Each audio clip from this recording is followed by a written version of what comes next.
جو ہمارے حالات ہیں مہنگائی کے حوالے سے، ڈالر کی قیمت بڑھنے کے حوالے سے، ایٹمی طاقت ہونے کے باوجود باہر سے ہمیں کوئی قرضہ نہیں دے رہا، ہم بیکاری بن کے جا رہے ہیں، تو ان ساری چیزوں کی اصل وجہ کیا ہے؟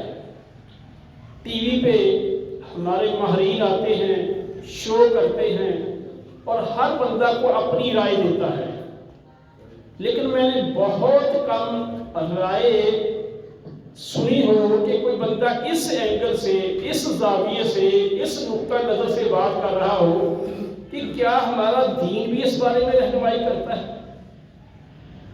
کیا ہمارے نبی مکرم صلی اللہ علیہ وسلم نے بھی اس بارے میں کوئی رہنمائی کی ہے؟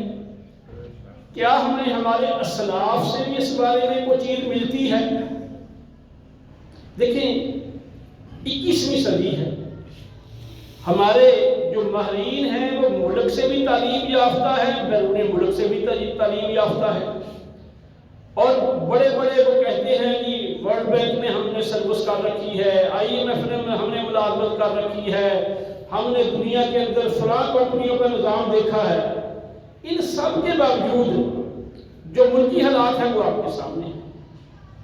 اچھا، اب میرا اور آپ کا بھی حال یہ ہے کہ غریب تو غریب ہے ہی، جو کھاتے پیتے لوگ ہیں وہ بھی پریشان ہیں۔ تو ان ساری چیزوں کی وجہ کیا ہے؟ دیکھیں، اللہ کے ساتھ جیسا ہمارا برتاؤ ہوگا، جیسا ہمارا تعلق ہوگا، اللہ تعالیٰ بھی ویسے ہی پیش آئیں گے۔ مثلا ہم اپنے لیڈروں کو خوش کرنے کے لیے تو جیل چلے جاتے ہیں، لیکن اللہ کو خوش کرنے کے لیے مسجد نہیں آتے۔ حالانکہ صبح ہم سوئے ہوتے ہیں، مؤذن پہلے تو کہتا ہے کہ اللہ اکبر اللہ اکبر، کہ سونے والے اللہ ہی سب سے بڑا ہے، اللہ ہی سب سے بڑا ہے، 4 مرتبہ کہتا ہے۔ پھر کہتا ہے کہ تو نے بھی اور میں نے بھی یہ گواہی دی ہے کہ اللہ کے سوا کوئی معبود نہیں، اشہد ان لا الہ الا اللہ۔ اور پھر دوسری بات یہی کہتا ہے، پھر کہ اشہد ان محمد رسول اللہ، کہ میں نے محمد صلی اللہ علیہ وسلم کا کلمہ پڑھا ہے۔ پھر وہ کہتا ہے حی علی الصلاۃ حی علی الصلاۃ، آ نماز پڑھنے آ نماز پڑھنے۔ دیکھیں، ایک کوٹ ہوتی ہے، جج اندر بیٹھا ہوتا ہے، بلانے والا باہر عدلی ہے، وہ کہتا ہے جی فلاں بندہ اندر آ جائے، فلاں اندر آ جائے۔ اگر 2-4 مرتبہ بلانے پہ نہیں آتا تو اس کی ضمانت بھی کینسل ہو جاتی ہے، اس کی ابسینٹ بھی لگ جاتی ہے۔ اگر مؤذن آپ کو کہتا ہے حی علی الصلاۃ حی علی الصلاۃ، آ نماز پڑھنے آ نماز پڑھنے، تو اللہ کے دربار میں حاضر ہی نہیں ہوتا، تو پھر آپ کے فرض جاری ہوں گے کہ نہیں اللہ کی طرف سے؟ کیا پھر آپ سکون سے رہیں گے؟ تو میرے بھائی، یہ سوچنے والی باتیں ہیں۔ ایک تو بات یہ ہے کہ ہمارا حال اس حد تک ہے۔ دوسری بات یہ ہے کہ ہم دیکھیں، یہ دنیا کے اندر مسائل آنے ہی آنے ہیں۔ یہ مسائل، یہ مشکلات نبیوں کو بھی آئی ہیں، بادشاہوں کو بھی آئی ہیں، سب کو آئی ہیں۔ لیکن ان مشکلات میں انبیاء نے کیا طریقہ کیا کہ یوسف علیہ السلام کو جب اس زمانے میں خواب آئی تھی کہ قحط آنے والا ہے، تو انہوں نے کیسی پلاننگ کی کہ قحط کے دوران صرف اپنے ملک کی ہی ضروریات پوری نہیں کی، دوسرے لوگ بھی آ کے ان سے غلہ لے کے جاتے تھے، ان کو بھی انہوں نے اس قحط کے اندر ان کی ضروریات کو پورا کیا۔ یہ ہے پلاننگ۔ کیا انہوں نے ان حالات کے لیے کچھ بچا کے رکھا تھا، اور یہ بچانے کی ہماری ٹریننگ ہی نہیں۔ مثلا ہمارے بچے ہیں، اوپر رضائی لی ہوئی ہے لیکن پنکھا چلایا ہوا ہے آج کل، اوپر کمبل لیا ہوا ہے، یہ پنکھا کیا ہے، مجھے گرمی لگ رہی ہے، پھر گرمی لگ رہی ہے تو پنکھا کیوں چلایا ہوا ہے؟ مجھے یاد ہے کہ میں طالب علم تھا، یہ گھٹی والا میں ایک دربار بنایا ہوا چھت کے اوپر، انہوں نے چھت کے اوپر ایک چھڑی دبائی ہوئی ہے کسی پیر کی، تو اس کے اوپر قبر بنائی ہوئی ہے۔ اچھا، اس کے اوپر بہت ساری چادریں ڈالی ہوئی تھی اور اس کے اوپر پنکھا چل رہا تھا۔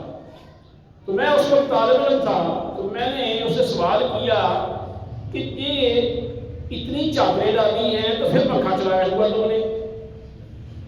اگر تم کو گرمی لگتی ہے، میں نے کہا چادریں اتارو۔ کہتا نہیں گرمی نہیں لگتی، چادریں تو ہم نے ویسے ڈالی ہیں۔ تو پھر میں نے کہا یہ پنکھا کیوں چلایا ہے؟ کہتا ہے یہ پنکھا جہاں مکھیاں بیٹھ جاتی ہیں، مکھیوں کو اڑانے کے لیے پنکھا چلایا ہے۔ اب عقل کے اندھے کہ جو اپنے جسم سے مکھی نہیں اڑا سکتا، پنکھے کا محتاج ہے، اس سے لوگ اپنی حاجتیں پوری کروانے جاتے ہیں۔ یعنی پہلی تو بات ہے کہ دین ہے نہیں۔ اگر دین کہیں پہ نام لیتا ہے، اس کو شیطان نے ایسی غلط پٹڑی میں چلایا ہے جس کی حادی نہیں۔ پچھلے اتوار والے دنوں واکنٹ میں نواز نے قرآن حفظ کیا، کچھ اور بچے بھی تھے، میرا اس سے وعدہ تھا کہ جب آپ کا قرآن مکمل ہوگا میں آؤں گا۔ وہاں پروگرام پہ گئے تو حفاظ کرام تھے، اچھا پروگرام تھا۔ میں نے انہیں 2-3 باتیں ان کے سامنے رکھی۔ ایک تو میں نے مثال دی کہ ہماری گلیوں میں یا دروازوں میں، گھروں میں کوڑا پڑا ہوتا ہے، اسے اٹھا کے نہیں پڑ جاتا، اس کو اٹھا کے پھینکنے کے لیے ہمیں پیمنٹ کرنا پڑتی ہے۔ یعنی گند کو اٹھانے کے لیے آپ کو پیسے دینے پڑتے ہیں۔ اچھا، مثلا ہم نے مسجد کے اندر پلاٹ بنایا ہوا ہے، اس میں گراسی لان بھی ہے اور پھلدار پودے بھی ہیں۔ اب جو بیکار جڑی بوٹیاں تھیں ان کو کھیلنے کے لیے ہمیں پیسے دینا پڑتے تھے، اور جو پھل لگتا ہے ان کی راکھی کے لیے ہمیں بندہ رکھنا پڑتا تھا۔ یعنی یہ 2 الٹ کام ہے۔ یعنی جو کام کی چیز ہے وہ حفاظت مانگتی ہے، وہ محنت مانگتی ہے، وہ پیسہ مانگتی ہے، وہ آپ کی توجہ مانگتی ہے۔ جو بیکار چیزیں ہیں، میں نے کہا کہ بیٹو بات سنو کہ باہر سے نہ کسی کو بھی کوئی گوبر اٹھا کے لے گیا ہے، نہ کبھی کوئی گند اٹھا کے لے گیا ہے، لیکن نہ آپ باہر میں کرنسی رکھیں گے، نہ باہر آپ سونا رکھیں گے، نہ چاندی رکھیں گے۔ آپ ان کو کہاں رکھو گے؟ لاکروں میں۔ کیوں؟ وہاں پہ محفوظ ہے۔ پھر میں نے کہا کہ اگر چور عام ہو نا تو چھوٹا موٹا لاکر بھی کام کر جاتا ہے۔ اگر چوری بڑا تجربہ کار ہو کہ آدم علیہ السلام سے وہ چوریاں یا اس طرح کے کام کرنے لگا ہو، پھر اسے یہ بھی ہو کہ میرے جو ہے نا فلاں میری عبوری ضمانت ہوئی ہوئی ہے قیامت تک، میں چوری کرتے ہوئے پکڑا بھی گیا تو مجھے گرفتار نہیں کسی نے کرنا، کیونکہ اللہ نے اس کو قیامت تک کے لیے مہلت دی ہوئی ہے۔ تو میں نے کہا کہ اس شیطان سے آپ کا واسطہ ہے، آپ نے یہ قرآن یاد کیا ہے، اس نے یہ آپ کو بلانا ہے، آپ نے اس کی حفاظت کرنی ہے۔ جیسے سونا زیادہ ہو اور چور ڈکیتی ڈاکو بہت زیادہ ہو تو آپ کو اس کے لیے بہت سخت پہرا دینا پڑتا ہے، تو آپ نے اس پہ پہرا دینا ہے۔ بعین ہی میرے بھائی ہمارا دین ہے، ایمان ہے، اس سے قیمتی کچھ نہیں۔ سب سے قیمتی چیز ہمارا دین اور ایمان ہے۔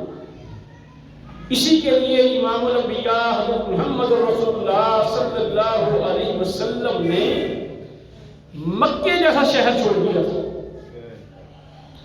جس شہر میں ایک نماز پڑھنے کا 1,00,000 نماز کا ثواب تھا،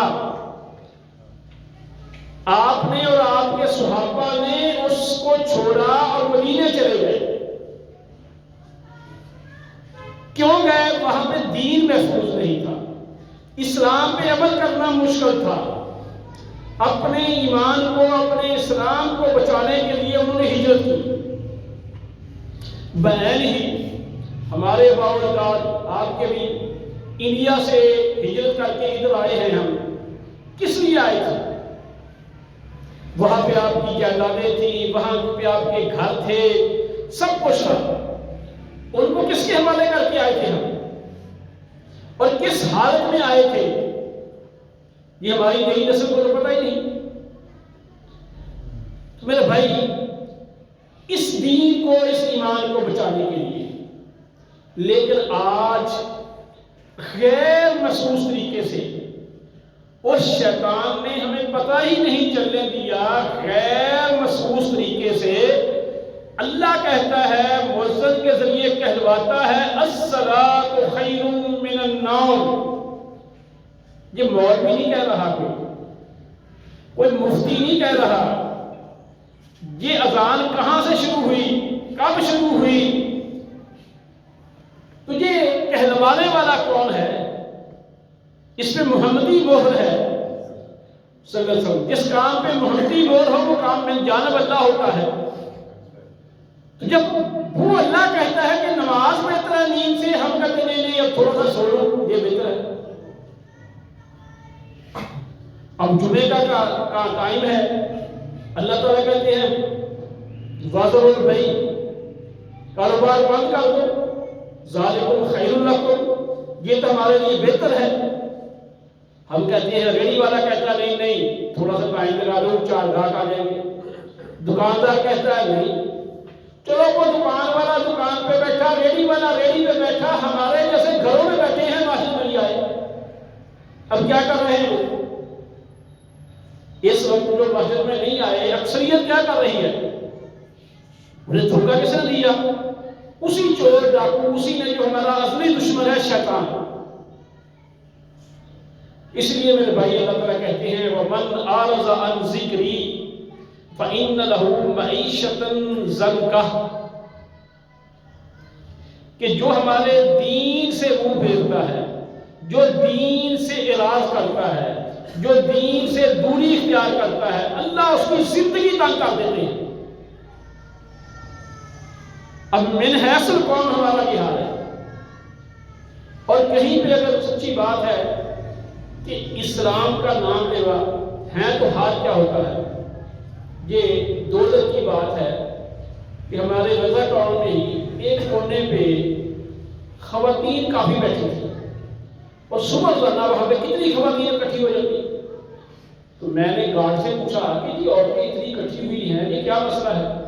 کہتا ہے ایک بندہ گاڑی پہ آتا ہے، ان کو جاتے 1000 روپیہ 2000 روپیہ سب کو دے جاتا ہے۔ جب میں نے کہا یہ اللہ والا تو ہوگا، اور جس اگلے دن ان میں سے 2 عورتیں، میں بھی کھڑا گارڈ کے پاس، تو وہ آ گئی، انہوں نے دوڑنا شروع کر دیا۔ پوچھا کیا بات ہے؟ کہنے لگی کہ ایک بندہ آتا ہے، اپنی عورتیں بھی لے کے آتا ہے، وہ ہمارے ساتھ اٹھا دیتا ہے۔ جب وہ بندہ گاڑی والا آتا ہے، ہمیں پیسے دیتا ہے، بعد میں وہ بندہ ہم سب سے 250 روپیہ فی عورت واپس لے لیتا ہے۔ کہتا جی میری وجہ سے آپ کو پیسے ملے ہیں، میں دلواتا ہوں۔ یعنی روزانہ وہ اسے لے کے چلا جاتا ہے۔ یہ دیکھیں کہ مسلمانی، اور یہ ہو رہا ہے۔ پہلی تو بات، چلو ایک بندے کو اگر توفیق دی، وہ دے رہا ہے، آگے لینے والے آ گئے، اب ان کے اوپر دوسرا کمائی کرنے والا کیسا ہے؟ اور اس طرح کی ایک مثال نہیں، بس چھوڑ دیں آپ۔ تو پھر کیا ایسے لوگوں پہ اللہ کی طرف سے رحمت آئے گی؟ اچھا، اب میرے جیسے پھر وہاں پہ گونگے شیطان بن کے بیٹھے رہتے ہیں، روکتے نہیں۔ اور حدیث کے اندر آتا ہے کہ آپ نے مثال دی کہ 2 منزلہ کشتی، اس کی ایک منزل پانی کے اندر، ایک اوپر، یعنی بحری جہاز۔ اب وہ نیچے والے پانی لینے کے لیے اوپر آئے۔ جب وہ اوپر آتے تھے تو اوپر والوں کو تکلیف ہوتی تھی کہ یہ ہمارے راستے میں، یہ ہماری جگہ میں مداخلت کرتے ہیں، تو انہوں نے ناگوار گزرا۔ تو جب انہوں نے پانی نہ لینے دیا تو نیچے والوں نے نیچے ہی سراخ نکال لیا کہ پانی لے لے۔ اب وہ آپ نے فرمایا کہ اب وہ نیچے والے نہیں ڈوبیں گے، اوپر والے بھی ان کے ساتھ ہی ڈوبیں گے۔ تو معاشرے کے اندر جب امر بالمعروف و نہی عن المنکر کا فریضہ لوگ سر انجام دینا چھوڑ دیتے ہیں، تو پھر امام الانبیاء نے قسم اٹھا کے فرمایا کہ اس ذات کی قسم جس کے قبضہ قدرت میں محمد صلی اللہ علیہ وسلم کی جان ہے، تم لازماً نیکی کا حکم دو گے، تم لازماً برائی سے روکو گے، لیکن جب تم یہ کام چھوڑ دو گے پھر کیا ہوگا؟ پھر تم دعائیں کرو گے، کوئی تمہاری دعا سنے گا نہیں۔ اب من حیث القوم پوری امت نے امر بالمعروف اور نہی عن المنکر کا فریضہ چھوڑ دیا ہے۔ اچھا، اگر چھوڑ دیا ہے تو آگے کیا ہے کہ جو لوگ یہ کام کرتے ہیں وہ بھی سنت یا مسنون طریقے کو چھوڑتے ہیں، وہ اپنی عقل کے مطابق کر رہے ہوتے ہیں، جو ان کی اپنی سوچ ہے، یعنی اپنی سوچ اور اپنی خواہش کو دین تو نہیں کہتے، ٹھیک ہے نا؟ آپ کے موڈ میں آ گیا کہ میں ظہر کی نماز پڑھ رہا ہوں تو میں 4 کی بجائے آج میرا موڈ بڑا کرتا ہے، دل کرتا ہے میں 10 رکعتیں پڑھ لیتا ہوں۔ میں تیرے موڈ کو تو دین نہیں کہتے، دین تو محمد رسول اللہ صلی اللہ علیہ وسلم کا طریقہ ہے۔ اس لیے ہمیں خطبہ جمعہ کے اندر، ہمیں جلسوں کے اندر، ہم اپنے لائف کے معاملات کے اندر ساری جگہ پہ امام الانبیاء حضرت محمد رسول اللہ صلی اللہ علیہ وسلم کا طریقہ دیکھنا چاہیے۔ اب وہاں پہ بھی ہم کیا دیکھتے ہیں؟ وہاں پہ کوئی کسی پلاننگ میں ہوتا ہے، کسی پلاننگ میں ہوتا ہے، کسی پلاننگ میں ہوتا ہے۔ اگر پلاننگ کے اندر نہیں چیز شامل تو وہ مسنون کام ہے۔ ایک تو بات میں یہ کرنی تھی آپ کے، یہ جو ہمارے حالات ہیں اس کا سبب یہ ہے، اسی لیے اللہ تعالیٰ فرماتے ہیں اَإِن يَنْصُرْكُمُ اللَّهُ فَلَا غَالِبَ لَكُمْ، اگر اللہ آپ کی مدد کرے دنیا کی کوئی طاقت تم پہ غالب نہیں آ سکتی۔ وَإِن يَخْذُلْكُمْ فَمَنْ ذَا الَّذِي يَنْصُرُكُمْ مِنْ بَعْدِهِ، اگر اللہ تمہارا ساتھ چھوڑ دے پھر کس کی مجال ہے جو تمہاری مدد کرے؟ اب محمد رسول صلی اللہ علیہ وسلم صحابہ کرام جنگ احد کے لیے نکلے ہیں، 1000 کا لشکر ہے، این موقع پہ جا کے عبداللہ بن ابی تقریباً 1/3 لوگوں کو لے کے واپس آ گئے۔ اب آپ ہی بتائیں کہ آپ کہیں جا رہے ہوں، آدھے لوگ ساتھ چھوڑ دے، بندہ کی مورال گر جاتا ہے، حوصلہ ٹوٹ جاتا ہے، اور اس کے اندر وہ سوچنے لگتا ہے کہ کیا مسئلہ ہے۔ لیکن چونکہ وہ باقی لوگ جو تھے پکے مومن تھے، اللہ نے ان کی مدد کی بعین ہی۔ فتح مکہ کے بعد سے پہلے جب جو مدینے کے اندر یہودی تھے، ان سے مشرکین مکہ نے کہا کہ ہم تمہارے ساتھ ہیں، تم ایسے کرو، اور خاص جو منافقین تھے انہوں نے بھی یہی بات کہی۔ اب منافقین بھی یہودیوں سے مل گئے اور باہر کے لوگ بھی تھے، لیکن بنو نذیر، بنو قریظہ یہ آپ کے سامنے ہے، پھر اس کے بعد خیبر، غالب کون آیا؟ امام الانبیاء حضرت محمد رسول اللہ اور آپ کے صحابہ۔ کیوں؟ اَن يَنْصُرْكُمُ اللَّهُ فَلَا غَالِبَ لَكُمْ، اگر اللہ آپ کی مدد کرے کوئی تم پہ غالب نہیں آ سکتا۔ آج ہمارا حال کیا ہے؟ کیا اللہ ہمارے اوپر غالب آ رہا ہے؟ کتنے پوشیدہ لوگ جو ہے نا سمگلنگ کر رہے ہیں، کوئی ڈالر کی سمگلنگ میں ملوث ہے، کوئی بارڈر پہ سمگلنگ میں ملوث ہے، کوئی اور بلیک مارکیٹ میں ملوث ہے، کوئی ذخیرہ دوزی میں ملوث ہے۔ حالانکہ ان سارے کاموں کی سزا جو محمد رسول صلی اللہ علیہ وسلم نے فرمائی وہ کیا ہے؟ ذخیرہ دوزی کی سزا آپ نے کیا بتائی؟ ملاوٹ کی سزا کیا آپ نے بتائی؟ آپ نے فرمایا جو ملاوٹ کرتا ہے وہ ہم میں سے ہے ہی نہیں۔ اب دیکھ لیں ہمارے معاشرے کے اندر کتنے فیصد چیزیں ہمیں پیور ملتی ہیں، تو پھر کیا قرآن کی یہ بات وَمَنْ أَعْرَضَ عَنْ ذِكْرِي فَإِنَّ لَهُ مَعِيشَةً ضَنْكَ، جو بھی ہمارے دین سے منہ پھیرے گا ہم اس کی روزی تنگ کر دیں گے۔ اب ایک تو بات یہ تھی کہ ہم نے اپنے معاملات پہ نظر ثانی کرنی ہے۔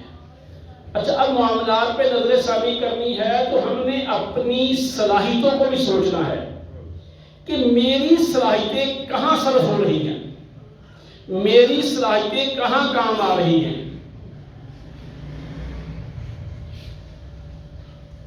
تو میرے بھائی، کوئی بھی اللہ نے اگر مجھے حسن دیا ہے، مجھے ذہانت دی ہے، مجھے اگر اللہ نے مال دیا ہے، مجھے اگر اللہ نے جوانی دی ہے، مجھے اگر اللہ نے علم دیا ہے، کس نے دیا ہے؟ اللہ نے۔ جی اسی کی امانت ہے، اسی کی عطا ہے۔ اس لیے محمد رسول اللہ صلی اللہ علیہ وسلم سے اعلیٰ عرفہ کوئی تھا؟ کائنات میں سب سے اونچا مقام اللہ کی ذات کے بعد ان کا ہے۔ تو اللہ نے کہا کہ کل اے نبی اس بات کو پوشیدہ نہیں رکھنا، اس بات کا اعلان کر دو، قل ان صلاتی و نسکی و محیای و مماتی للہ رب العالمین۔